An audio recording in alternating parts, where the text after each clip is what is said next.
Hey everyone, how's it going? I need to fix this. I need to grab a photo. Wait. Where is it? There it is. Pull this in, move myself over.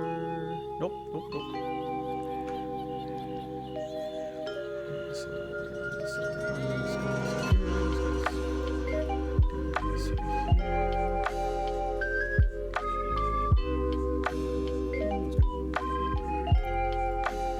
So, hey everybody, here's what we're going to do today. Got through a bit more of 107 days, probably finished it pretty quickly. So I want to talk a bit about that. And I have another list of a few things I wanted to go over from some podcasts that I've listened to. You can see it. And what I want to talk about is firstly the book, and then after that I want to talk about again some of the podcasts I listen to. I think I should be able to bring up some clips. In fact, let me find them. I think they have them all. Let's see. And let me know if you happen to hear if the music's too loud. Let me turn down a bit more.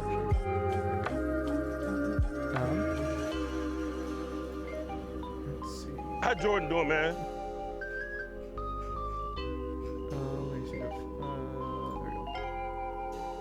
Found it.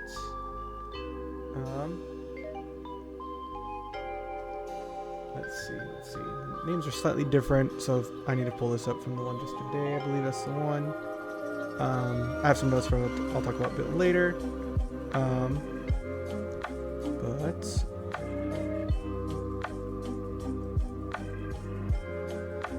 why is Bender being so slow? It's crazy.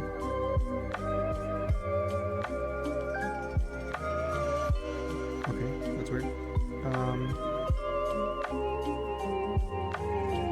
Let's see. Is that correct? Here, let me pull this up. It must be, but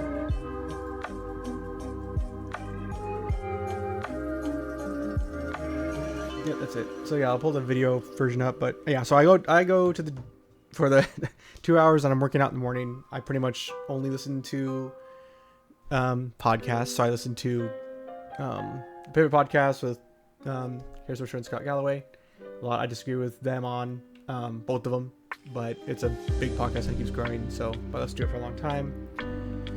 Listen to his other podcast, Prof G with Ed Elson. I listen to sometimes Ezra Klein. So a lot of those bigger podcasts that you would say liberal or even like centristness.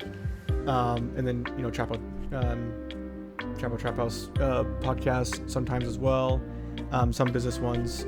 Used to listen to Hidden Brain, but they started using AI for their imagery and a bunch of stuff, so I'm like, okay, I'm just not gonna listen to it anymore. So I haven't in a long time, mostly because I actually listened to that a lot more when I was commuting longer for work.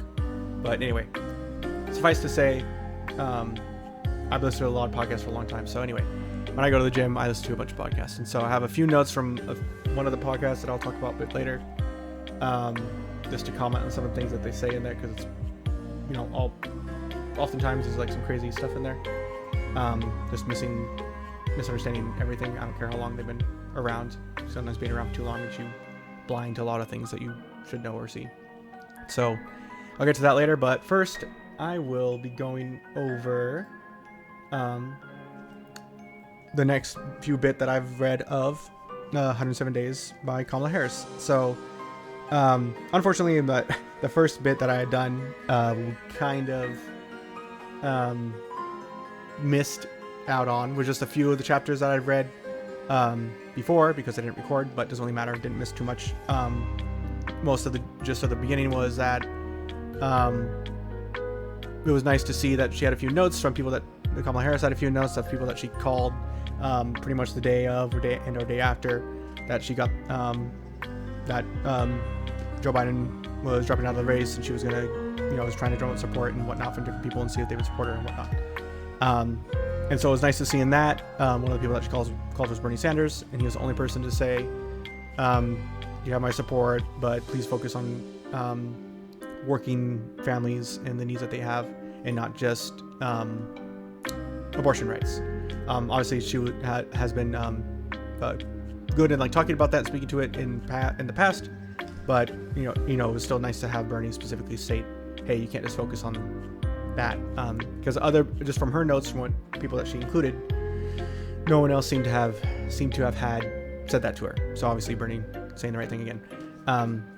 But we better get a bit more into it. It does seem that she does have at least a page or two for every single day. Obviously it was a short campaign that she did have. I'll agree to that, and I only saying that yes, it was short, but the shortness is also brought up a lot in the book and in general, and every analyses and response that she might have, which I will agree with, but I don't want it to be like the crutch of the cop-out of like how you would lose an election. So I'll agree that it was short, but not that it was the whole reason why she might have lost.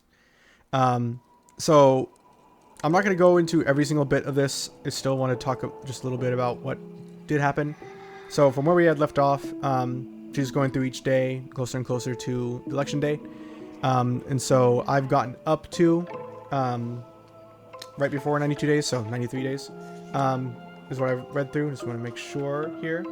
And so a lot of things that are talked about is, getting her social media strategy together. She did have a specific strategy of which tool to use for which age bracket, and then which people she was staffing with each bit, saying specific things like TikTok was, to get the Gen Z vote and had Gen Z staffers. Instagram was for millennials, I suppose, and then like Facebook and other stuff was for boomers, I guess, and that was like pretty much her words. And so there was a bit of a strategy there, obviously. Again, still writing a bit on the fact that like Charlie XCX, she did the whole brat thing, and Kamala Harris obviously interacted with her and used the color scheme to do the branding at the very beginning, because obviously there was a lot of hope and excitement at the very beginning.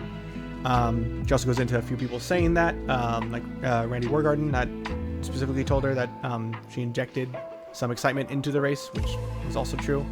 But a few bits I wanted to talk about still were the loyalty aspect that she's been stating about, between her loyalty towards Joe Biden in his campaign, or him just as a president, and loyalty just like in the grand in all of it, like, and I'll get to more into that in a minute. But not only that, but then the Gaza protests, which came up, that she talked about, and then also when she was vetting vice presidential candidates.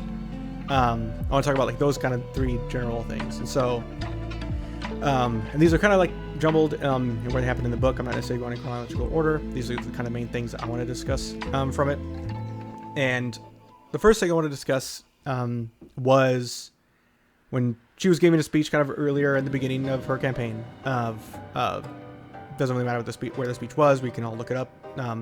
But she was talking about when people were going to her campaign events, and they're protesting, like for Gaza, for the Palestinians. They're protesting to support them, to say why aren't you doing more, and all those things. So they're interrupting because why are they interrupting and why are they protesting her? Well, she was the current vice president in power. She was part of that administration that was currently in power, and so they're screaming to obviously fight against what they saw as, and has been described even by more people now finally, as a genocide happening in Gaza. And when they protested, we can all look it up and see the events and see other people's analyses afterwards. But the thing that she said in this was, why are they protesting, and get paraphrasing, but why are they protesting me? Why aren't they protesting like Trump? Why aren't they bothering Trump? And as I just said before, I described all this. He wasn't in power at that time. He wasn't the person who, theoretically or pretty directly could say, hey, or wasn't one of the people right next to Joe Biden that could go up to him and say, hey, stop this, stop giving money or weapons to Israel. Like, she could have done that in at least in reality and in those protesters' eyes and their mind. So why would they can go and protest against Trump for sure and say, hey, don't do this thing if you get elected or whatever.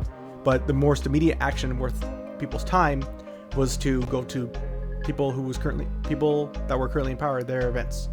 So I don't see I also don't see how you could be like, the second potato and be like, why are you bugging me? Go bug the person that doesn't have power. Like, that doesn't make sense. That doesn't sound very like leadership-esque to me. So I don't know why it seemed like why are you bugging me? Go bug someone else. That no one else was in power. You were. So disagree with that even feeling there. Like, they have every right to protest no matter what, which he did obviously say, but they don't have to go and protest other people that weren't in power at the time if they're just candidates at that point. At that point, Trump was just a citizen anyway. So if people wanted immediate action on these things, they can protest wherever the events are. So that's the first thing there. The other thing which was interesting and I could maybe kind of see or agree with was the loyalty aspect. It seemed from her analysis in this, part of the reason, and I had discussed this before, but I didn't say the recording. Part of her analysis in this was that she was kept under wraps, or wasn't really allowed to go to many events, wasn't allowed to speak to a lot for like 3.5 years up until this point. She just wasn't, like, and that is pretty much true. Like, I think a lot of different at least news and podcasts I talked about, they would bring it up every so often, like, where is she, where has she been? Or even when she started campaigning, other people might have agreed with that sentiment as well, of where was she during all this. If she was this good of a speaker, like in the beginning of the campaign, people were like, if she was this good of a speaker, why wasn't she allowed to speak at these different events? Or why weren't her accomplishments that she may or may not have had promoted more by the White House directly? She does go into a bit of detail of like the things that she said that she accomplished in her years as vice president. And so you could look them up or look up in the book. I don't necessarily want to go into those because it's not really the point of what of the information I'm trying to grasp from the book. It's more about, again, trying to analyze why they lost. And so she talked about her loyalty was constantly being tested. And so with that, in her mind, she seems to believe that part of giving her like very little to talk about, or to not let her go out and talk on stage, was to not let her outshine Joe Biden. So from her analysis, she believed that Joe Biden's staff thought that if she was shining, it was bad for him. It would make him look diminished. And so any point in time that she was either shining or something, they try and pull her back or not let her do something. Again, from her, this is the rough paraphrasing. So it seemed like a lot of the cases and a lot of things that she was speaking at, it was constantly her loyalty being tested. And even when she finally did, like when Joe Biden dropped out and said he's going to support her, she still felt that like she was being tested for her loyalty of like, hey, you can do XYZ in your campaign, but even still at that point, don't go against Joe Biden. Like, don't push back too hard on what he's done. You still have to be like, yeah, I'm the candidate now, but Joe Biden did a great job and we're going to keep doing what he's doing or whatever. That seems to be what she's saying about them still testing her loyalty, and what she had to do was pretty much continue what Joe Biden was doing in order to not ruin his legacy. So even though he was gone, like if he dropped out as president, he's gone. He's like nothing at that point because he's never going to run for any office ever again. But she still had to be loyal to that, which was I could believe only in that, yeah, she didn't speak for many years, but like she didn't really do many interviews and speaking. But I don't really know about the loyalty thing. I haven't seen other corroborating stories. I guess I didn't really dig for them, but I could see it being possible because of what her campaign ended up doing, which is, yeah, pretty much being just a younger, like, hey, I'm younger and I know Charlie XCX and who Lil Wayne is, but I'm still Joe Biden policies. Like, that is, was kind of what ruined him. So that was kind of interesting. And then just the loyalty part. But then the next bit that I want to talk a little bit about was when she was vetting VP candidates. And there's some really interesting things there. There's two of them. We already know how she picked Tim Walz. There was a big, we did a bunch of, cool interviews in the beginning and stuff that people watched, and all the videos. You can go back and watch them. They're done and out there of how it came to be. But I want to talk about two people that she did think of, and they were Pete Buttigieg, obviously, and Josh Shapiro.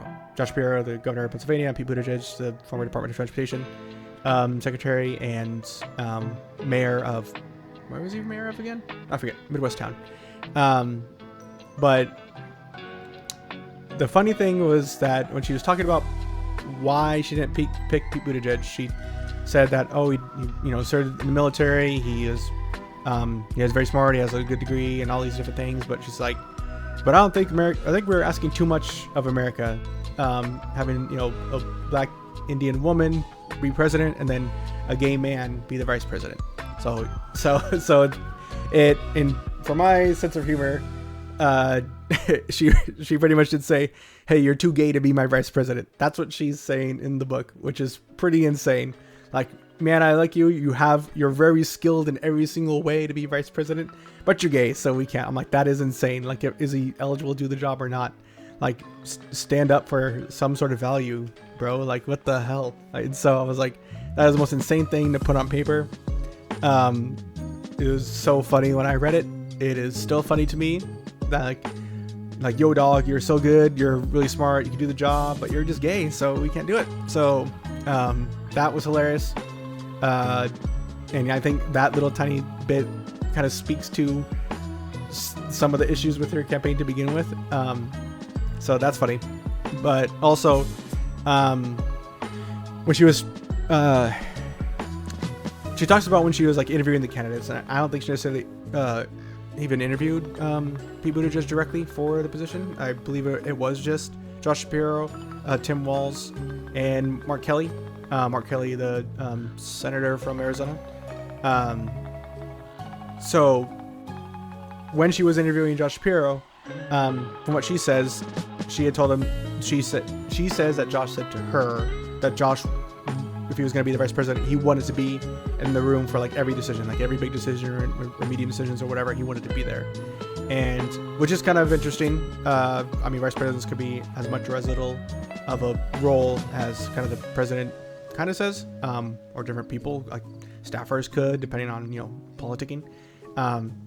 But she said that she didn't want someone that, like, she didn't want a co-president, and she wanted someone who would, help and do a good job, but wanted to be a vice president and, be supportive and do that role. So again, from her words, he was apparently Josh was too ambitious, and to be in the room every single time any big decision is being made, or even, smaller decisions than that. So that's why she didn't go with him. And then, Mark Kelly, wasn't too interesting even to talk about. You could look it up or read the book yourself, but there was just lukewarmness. And so obviously we could see that, even in hindsight, even at the time, that Tim Walz was the best candidate. He was, she said that right when he walked in. He's like, I don't know if, how I can help or anything, but I'll support you 100% of the way in any way I can, because I have your back 100%. And so, she says that, like, Tim Walz immediately came in and it's like, I want to support you and only you, and that's it. And so she felt like not only that, but then because of that, that's kind of like the loyalty thing that she was partially complaining about before, which is kind of funny. But she talked, then after that bit, she talked about, the job that he's done as, governor of Minnesota and the good things that he's passed and so on and so forth. And so, and that he was actually like a normal person. He wasn't just a politician. He was a normal person and blah, blah, blah. And so things that we already know. So that was kind of interesting as well. Let me see if I covered basically what I wanted to. She does talk about a bit of the events that she put on. She did talk about a little bit of the worry that people might have had when she had like Megan Thee Stallion and Quavo at some of her events. Some people thought that it might be too, I don't know, quote unquote Hollywood, and that people might not really gravitate to it as much.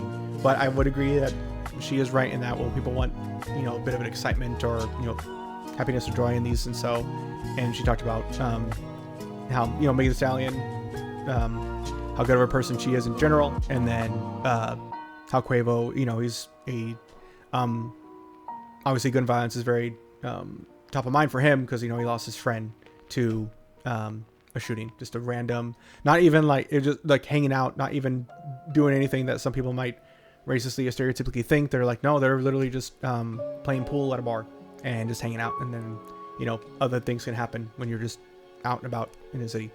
Unfortunately, in this country with guns everywhere. So, but yeah, I thought they were both good people to have speaking at these events. So I don't see a problem with that at all.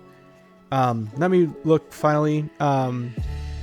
There wasn't too much else interesting. There's a bit of interesting things of like how you put like these different events together. Again, there's very small, like some days are longer than others. That's kind of in general, kind of the point of that she's trying to get across by saying everything day by day. But that was really it. Those three general things: the loyalty test that she had. Oh my God, what was the first thing? Yeah, the loyalty test that she had, the things she said about Pete Buttigieg and Josh Shapiro, which are just, crazy. And then the, her complaining about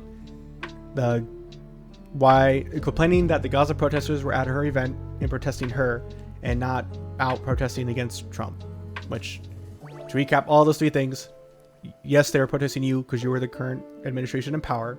So they should protest you. So it's insane to complain about that. The loyalty tests are interesting and believable that they did hinder her, just because, again, yeah, she didn't do much. She wasn't out and about in the public eye very much for 3.5 years. Because Joe Biden's staff seemed to be worried that if she outshines Joe, it's bad for Joe. And then that she said about Pete Buttigieg that he's too gay to be the vice president, even though he has all the skills. That's so funny. And then that Josh Shapiro was too ambitious to be the vice president too, when she kind of maybe he was being more ambitious than she was towards Joe Biden. But again, it looks like there's always loyalty tests, and whoever wins gets to decide what those loyalty tests are. So just interesting. She's like complaining about Joe's loyalty tests and then complaining that Josh wouldn't follow a loyalty test. So that's the general bits that I have there about her book for today. Really trying to summarize it as much as possible so you don't have to read the whole thing or even have it. Yeah, so then I also want to talk about moving on from there. Let me see. Can I change? I might just change to take this off.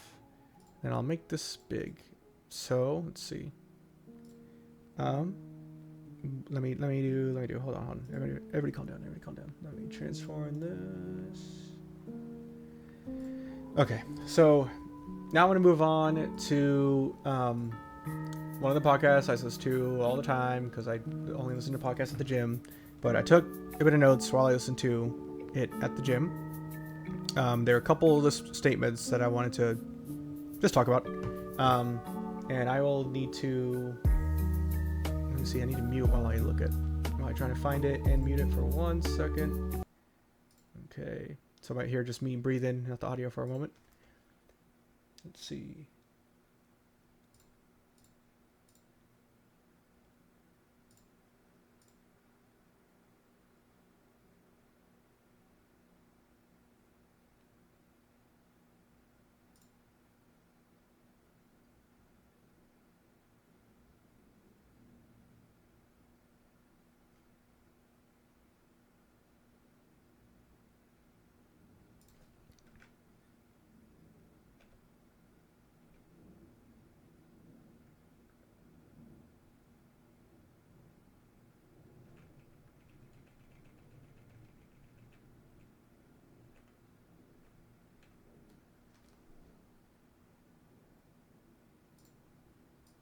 Okay, so I'll pull this over here.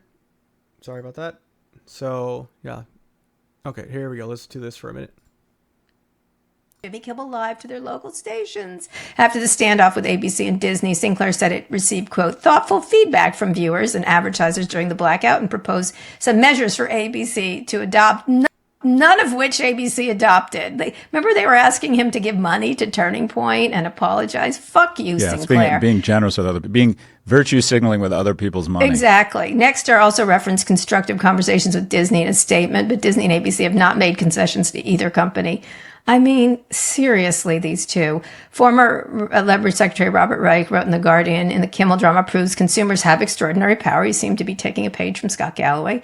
Trump is now threatening another company, Microsoft, telling him to fire their head of global affairs, Lisa Monaco, who served in the Biden administration. Again, these are the people who are actual, like, trying to tell people what to do. I'm just pointing out. Agreed. I mean, these Nexstar people, any thoughts on what happened there?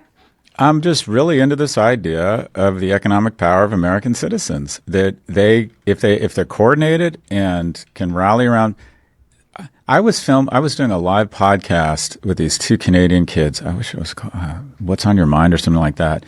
And this guy came up to me and shook my hand and he's like, "No buy Friday." I have gotten so much positive feedback from the idea of an economic strike. Mm-hmm.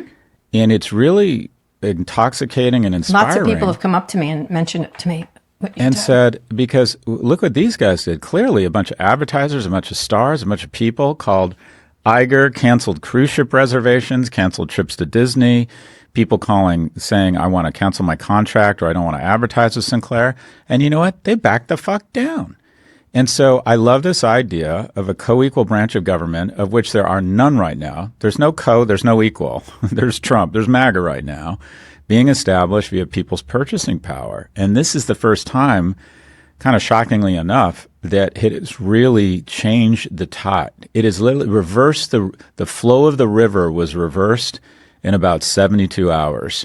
And it's just, it speaks to and it makes sense. America is such a consumer economy. Why would they ask for like that from Kimmel? Like ask for demands? First of all, by the way, these contracts are somewhat strict. If they dump shows too much, they're in breach of their contract. That's one thing. All they were doing it for was in order to get the deal from Brendan Carr. That's all they were doing. It wasn't, they had no values they were trying to protect. So that's the general story. I think there was a part, I think it's slightly different in the video, in the YouTube version than from the pod, but I think I need to skip a little bit forward. I think it's just from some bullshit Scott says, but let's see. Far. I mean, they totally had to backtrack. I hate this note.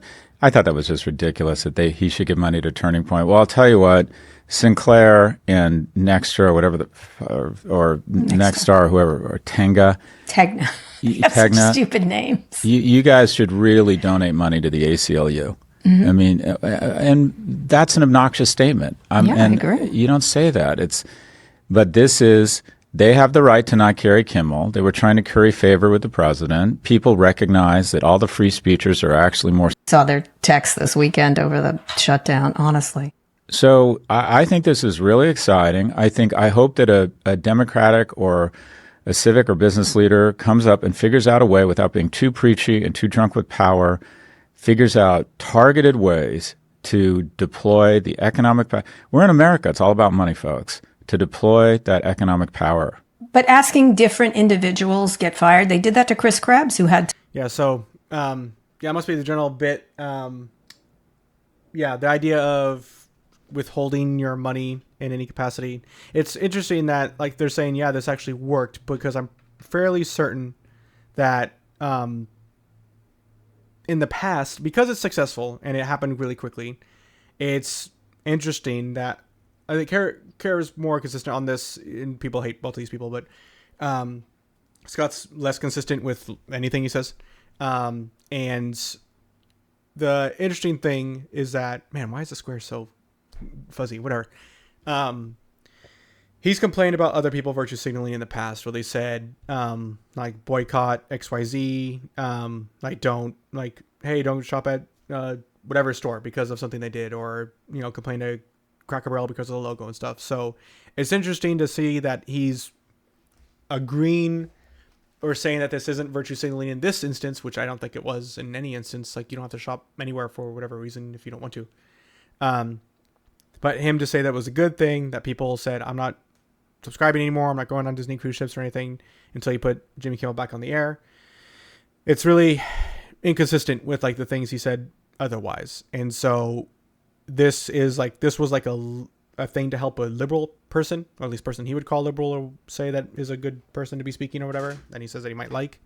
But when more progressive groups try and do economic things, or, get on the board of a company to try and push them, to use, hey, we own XYZ number of shares. So we on the board want to vote and have these policies implemented. So it's really funny because like he is saying that to use your money to get, in this instance, it was fine to use your dollars to get a certain policy implemented. Then you should be able to do that, and you should be doing that in any capacity. Then, like whatever you can, you should be only buying things in which from companies you believe in. So, or that you just want to spend money or you don't want to spend your money. There's always something new to spend money on. You don't have to spend it. There's a lot that we don't need. And I'm sitting around with a bunch of stuff I don't need, but, just funny that is for Scott anyway, to suddenly say, oh yeah, good job using your dollars to virtue signal, because it ended up in a good way. Because he also just spent, a bunch of time in the beginning, when they were talking about all those comedians going to the Riyadh festival, so going to, Saudi Arabia. He was saying that people complaining that they're going and they're getting a bunch of money. He's like, yeah, it's easy to be, it's easy to be frivolous with other people's money. I'm like, okay, well, you gotta stand for something eventually. If you want to be a person of morals or anything. So again, very back and forth for Scott on anything. So let me see if I can jump forward again. Like this isn't going to be exact timestamps, I guess. So let me see if I can do it at the 30-minute mark. It might be a little bit after that, but seems about right. Here we go. Berg has really done a nice job with Threads, and Blue Sky's also growing. They're both growing, but X is really nobody thought that Threads would do this. I did, because he's good at this stuff. Any thoughts on that? And then their humanoid robot battle. So a lot there. So with respect to Threads, I think Threads is fantastic. I find myself, I invested in one of these things. I invested in Post, and it got a ton of traction out of the gates, and then it kind of lost steam, and now it's closed down. People love Blue Sky. I was using Blue Sky and Threads. I got off of Twitter for my own mental health, and because I love your quote, I'm not going to paint that guy's fucking fence, and I found it just so ugly. Mm-hmm. And I've been on Threads and Blue Sky, and I'm curious what you think, but I find myself increasingly using Threads. I find it so seamlessly integrated into Instagram, which I love. Yeah. Yeah. And also, I find the content that they elevate on Threads really enjoyable. I like it. I find use consumption easily and get rid of vile things alone if I like. With you? Whatever. That's their beef. So usually fun and a little different competitive. Yeah. Well, first off, I mean, it should probably be broken up, but Threads has just an unnatural advantage because 3 billion people are on Instagram. Yeah. And so the data they can mine that informs the Threads feed when you go onto Threads about what you already like, and also just making it really seamless for those 3 billion people to say, hey, you don't need to log off and go onto Twitter. It's still funny that he gives so much praise to Threads and says that it's so good because it has 3 billion people on it, so they have much data and they can make your threads better. That's literally what every algorithm does. So he didn't even say anything there, but he praises it and is happy about it. But he was still always worried about TikTok being owned by China in any way, or having the data go to China in any way. We think it's pretty clear that whatever country the data is in, it's still going to be abused as much as possible, even if it's illegal. And so only if there are policies and verifiable groups that can say, hey, this data was used for this and now it's been deleted.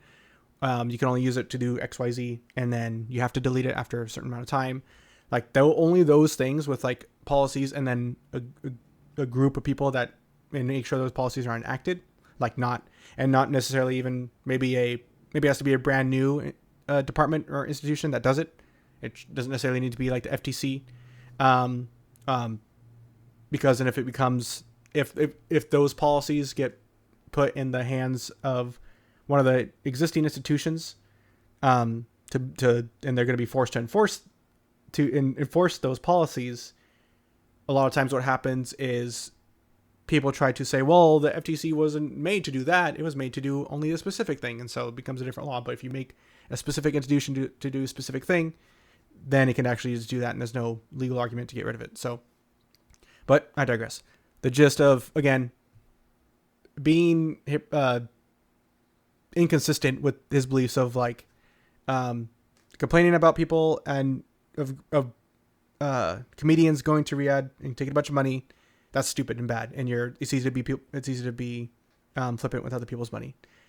Complaining about Disney taking Jimmy Kimmel off the air and withholding your dollars, then that's good. So keep doing that. So inconsistent again, even here, and then inconsistent again with Threads being good with having 3 billion people's data, but China doing it, having your data is bad because they're gonna, feed you something. They're gonna feed you propaganda and make you. And he said this before in half-assed ways of, China's been using TikTok to feed people to protest against Israel on behalf of the people being killed in Gaza. Like, yeah, it's China who made Israel bomb civilians, whatever.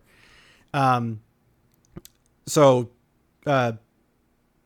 it's interesting insane that he's so like hypocritical about who has the data and thinking that that we have good billionaires in the United States and China has bad billionaires for whatever reason. So that's still pretty hilarious. If you want to share content here, we're just going to make it easier, and the content's more likely to be elevated and get more of those precious likes for whatever it is you're trying to build, whether it's social capital or drive people to your website. We're just going to make it very seductive and very seamless. I'm on TikTok, though I love TikTok. Agreed. I think the nicest vibe of all of them is LinkedIn. And then the final thing of like, it's funny that he was complaining that China was going to do any sort of propaganda or whatever, but now, Trump has just given the other thing that's interesting about Trump giving literally giving TikTok to Larry Ellison, right? The Oracle owner and founder, 80-something years old, his 33-year-old girlfriend, that, supported Trump this whole time. Trump was just hoping, Trump even just said, like, I hope we're going to change it and just do a bunch of propaganda. We should just have a bunch of, MAGA propaganda in there. He said slightly different words, but again, he did say, yeah, let's just, have it be completely right-wing stuff that gets served up to everybody. So it's funny. Scott complained about the Chinese propaganda. I'm like, okay, well, now we're going to have this other thing because we don't have any, proper like laws of data usage and whatnot, and, data privacy protections. So really funny. And the other interesting thing about even just like the TikTok being purchased or whatever, it was purchased for $14 billion, which is insanely cheap. Like, even if you like, part of it was that because of that cheap is because they would have to rent from the actual Chinese arm still of ByteDance, which owns TikTok and made TikTok, whatever, to use their algorithm, which would have been like 20% of the revenue, I suppose. So even if you include that, you do 14 divided by, 0.8, you get 17 something billion dollars. So even that though, from the other estimates of like, like purchasing per like yearly revenue multiples, it still should have been like 50 billion to 100 billion. And so if they got it at an insane discount because of this crazy, crony capitalism takeover of the company. And who's to say, like, I don't know if the actual paperwork, if there's even anything to say that you're going to buy it at 14 billion, you can't sell it for 5, 10 something years. So who's to say that they don't just get it and then a year or two later they sell it to somebody else? Who's to say they don't just sell it to, I don't know, anybody else? Maybe they'll sell that also to Saudi Arabia and Affinity, which Affinity is just Jared Kushner, who is Trump's daughter's husband. So all of it's all crony. It's also still funny that Jimmy Carter had to sell his peanut farm so there wouldn't be a conflict of interest being president. So all those people talk about that every time these things are brought up. So I like to bring it up every time because it is funny how insanely low we've gotten. But anyway, so that's the thing about Threads and Blue Sky and TikTok. There was one more mark I wanted to discuss. I think all the way over here. It was at 65 minutes, I believe. So it's right towards the end. Let's see. Let me find if I can. It must be one of these. I just don't think he has those skills. and especially for this moment. And him, by the way, relationship, competitiveness, they build dependency. Yep. And they're doing it just because they're MAGA. That's why, or they were Trump supporters, and they're not helping others who were not. It's the same thing that's going to happen if this government shuts down. And so while we cut a check on young people's backs in terms of debt, Brazil builds railroads and steals China as a customer. It's just, this couldn't be more stupid. Anyway, all right, so that's my fail. My win is what we talked about before. Sinclair and Nexstar had blacked out. So that's kind of it that I have there. There was one other clip that it was another piece of information. I don't really have anything to show you, so I'll just look at what consumer sentiment numbers.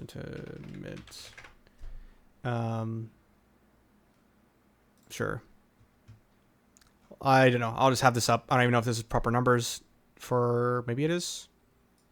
Whatever. I'm not going to talk about these numbers. These are just photos, pretty much. But the gist of anybody being what I want to talk about a bit, which is a few minutes of, was the current disconnect between the where the economy looks on paper, on like the actual dollars, or where the economy looks based on dollars, and where the economy looks based on consumer sentiment. So if you look based on just numbers, it looks like consumer spending is up because, it is up. But the reason why consumer spending was up this month is because the top 10% of households are the ones spending money still. If you look at any of the other households based on income, they're either flat or negative. And so people were confused as to why the numbers look good. Like, hey, people are still spending, even if people are saying that the economy's bad. People are still spending, so we're all good and everything is okay. But then they look at the consumer sentiment and say, well, consumer sentiment is down. So what does that disconnect? I'm like that. And so what I wanted to say to that, in those seemingly disconnected things, that what I wanted to say is that it's not like there's nothing difficult to understand there. If the majority of people can't buy things, like you just see in the numbers that, consumer spending is up for the month. Well, firstly, that could be based off inflation, but ignoring that, you also see that it's only the top 10% income households spending. Then that means that there's 90% of people, 90% of the income bracket it's going to be bad. That means that they're spending flat or negative. So they're going to have a negative view of the economy. So these things, like, I think also shows, like, these are the first rudimentary metrics that we've had.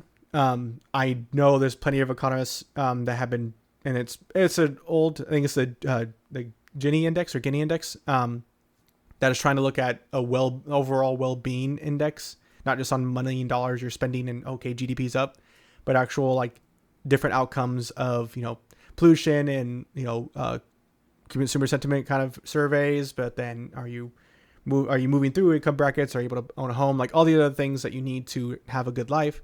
There are other indexes trying to combat just the GDP and stock market up numbers. But even just these two, rudimentary ones that have been going for a longer time, like consumer spending compared to consumer sentiment, like them being disconnected just points again to all the wealth being, transferred and stuck at the top. And obviously if you have a bunch of money, you're going to spend it, or if you have a bunch of money, you're going to put it into the stock market because you have nowhere else to put it, or you're going to buy properties, things like that. Like if you're not putting it into some sort of instrument, you're losing it to inflation, especially always, but also in this time. So, wanted to talk just for a second about those because the most recent numbers came out. Wanted to talk and complain about them. But yeah, so that is kind of all I wanted to say there. So yeah, thanks for everyone listening to that for a bit.